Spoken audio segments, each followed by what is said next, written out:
Bom dia, meu nome é Adelso Moreira, sou aluno do curso de Ciências da Computação do Instituto Federal de Brasília, campus Taguatinga. Vou fazer uma apresentação para vocês sobre programação funcional na disciplina Paradigmas de Programação do professor Roberto Duarte Fontes. A programação funcional enxerga todos os subprogramas como funções. Eles recebem argumentos e retornam soluções simples. A solução retornada é baseada inteiramente na entrada e o tempo em que uma função é chamada é irrelevante. Os programas são executados por meio de avaliações das funções, sem haver mudança de estado, não havendo sentença de atribuições e nem variáveis no sentido imperativo. É como na matemática. As repetições são realizadas por meio da recursividade, sem efeitos colaterais. Para o mesmo conjunto de entrada de dados, deve ser produzida as mesmas saídas. Já que as funções possuem um estado, as funções são de ordem superior. Assim, são tratadas como qualquer outro valor e, portanto, podem ser processadas como parâmetro e retornadas como função. É possível definir, manipular as funções dentro de outras funções. No caso da linguagem Lisp, a função permite criar outra função e avaliá-la durante a sua execução, sem prejuízo do processo. Nós podemos perceber que as linguagens de programação funcional, elas possuem um alto nível de abstração. O resultado depende exclusivamente da entrada de dados e a preocupação não é mais exclusivamente com o hardware, passa a ser apenas com o programa. E a solução é sempre encontrada de acordo com a definição que o programador tem. Nesse ponto, nós podemos perceber que o processo, por ele não se preocupar exclusivamente com hardware, ele permite que o programador tenha mais tempo para se preocupar com o problema em si. A arquitetura, a forma como vai ser feita, isso tudo já está pré-definido. No exemplo, nós temos aí a função f de x é igual a x² mais 2. O meu problema vai ser baseado, vai ter que ser solucionado através dessa função. Então, eu informo ao meu programa a função que eu tenho e logo em seguida eu entro com o meu problema, esperando que a resposta ou a saída de dados seja de forma simples e direta, independente do que o computador vai precisar para chegar nesse resultado. Eu não vou me preocupar com a memória, não vou me preocupar com o espaço e, consequentemente, eu também não posso me preocupar com o tempo com que essa operação vai ser feita. O objetivo da programação funcional é retornar um valor como a resposta do problema. Eu não espero o processo, eu quero a resposta. Eu dou o problema para ele, decomposto, eu informo as partes que fazem... eu informo os itens que fazem parte do meu problema e espero que ele me dê uma resposta positiva com o resultado. Porque como ele se baseia exclusivamente na matemática, ele precisa necessariamente me dar uma única resposta. E, no caso específico, eu espero que seja sempre a mais próxima da realidade, né? A correta. Apesar da programação funcional ser mais frequente no ambiente acadêmico, né, em muitos lugares a gente percebe que as notações, as implementações estão voltadas mais para a linguagem próxima da matemática, embora ela tenha surgido na década de 1950, para o ambiente acadêmico, ela hoje já é mais utilizada em ambientes comerciais. O Haskell mesmo, por exemplo, compila muito bem a função, a programação funcional. E também tem o Arlan, o Scala, e já tem outras linguagens também que já adotam isso. Nas vantagens, nós temos que gera um código completo e autossuficiente. Isso permite que o programa seja mais específico, seja conciso na sua tratativa, é próximo das especificações matemáticas, tem mais modularidade, permite que o problema seja decomposto em várias partes para se chegar no resultado mais objetivo. E a origem da execução não altera o resultado. Os testes podem ser direcionados para expressões específicas, possibilitando assim que a gente não tenha tantos erros.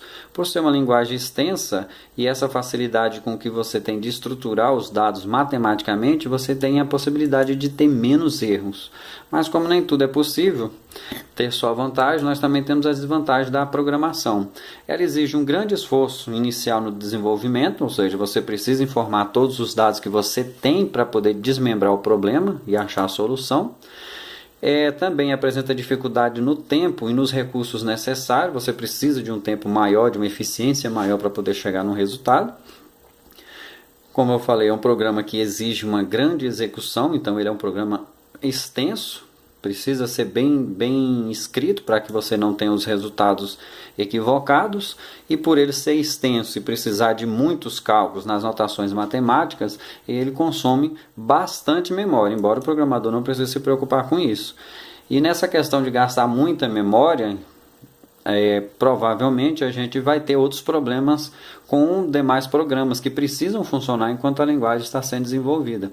Um dos exemplos que pode acontecer é essa falta de interação com os demais programas que tem na máquina, no caso específico o sistema operacional, devido ao alto consumo de memória que ele tem. E também por ele basear exclusivamente nas notações matemáticas, nós temos aí uma biblioteca limitada. E a incompatibilidade com as tecnologias eu acho que é a pior desvantagem que o programa apresenta. No exemplo que nós temos ali, nós temos como o computador ou o programa vai interpretar os dados que vão ser apresentados e como se espera a resposta. No exemplo acima eu não coloquei a resposta, tá? Somente a definição que eu quero. Eu quero achar o cubo de um número. Como que eu acho o cubo desse número? Eu informo para o programa que o cubo de algum número, no caso específico do x, é calculado pela multiplicação desse número 3 vezes. X vezes x vezes x. No caso do uso do lambda, que constrói a função que encapsula a funcionalidade dentro da definição, nós temos ali como que é feito para se obter o resultado. Ou seja, lambda de x é semelhante a x vezes x vezes x. Aí eu atribuir um valor a essa minha variável x, eu espero um resultado específico. No caso, eu lancei o numeral 2, eu espero um resultado que x vezes x vezes x alcance o número 2. Ou também eu tenho a aplicação dentro da linguagem funcional, que é a aplicação para todos. Na minha definição, eu usei h de x para ainda informar a minha operação, que é x vezes x, ou seja, o número multiplicado por ele mesmo.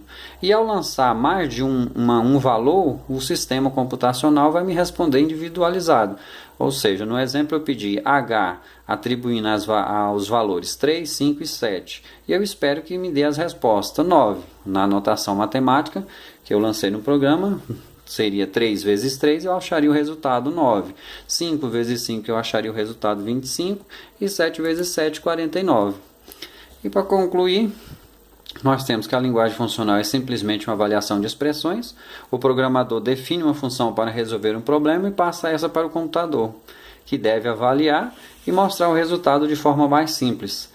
Como ele é baseado no processo da imutabilidade, não muda de estado, mas gera um novo objeto com estado alterado, o código não precisa ser alterado. É necessário informar o problema para que ele seja equacionado. Aqui nós temos que entender que o problema precisa ser bem detalhado para que o sistema computacional possa achar o resultado e, da melhor forma possível, nos mostrar sempre a forma correta. Lembrando que o programador não precisa necessariamente se preocupar com as especificações técnicas do equipamento, mas sim com as funções que devem ser compostas para que o problema seja solucionado. Aí a gente tem o uso das aplicações da nossa linguagem de programação funcional, que ele está presente em chats de conversa, está em ambientes de sistema web, que exige uma alta demanda de usuários e uma quantidade de informações que precisam ser processadas. E como é baseado no caso do tempo da nossa de execução da nossa operação, nós precisamos de um resultado de uma forma mais precisa. Nós falamos também que a linguagem funcional é baseada notavelmente na função matemática, ou seja, ela usa a recursividade sem efeitos colaterais para o conjunto de entrada, nós queremos uma mesma quantidade de saída, já que as funções não possuem um estado específico. A função pode ser de ordem superior, primeira classe, assim são tratadas como qualquer outro valor. e, portanto, podem ser passadas como parâmetros, informado como a regra que nós colocamos no cubo, e voltar como função, o resultado daquela função que nós colocamos. Também é possível definir e manipular as funções dentro de outras funções. No caso específico da linguagem Lisp, a função permite criar outra função e avaliá-la durante o tempo de execução. Ok? E aí temos as nossas referências, o Roberto Sebesta com conceitos de linguagem de programação, e o trabalho da equipe do Moreira, do Passos, do Neto e Júnior, que é trabalho de programação funcional em programação 1. Agradeço a todos que prestaram atenção e muito obrigado.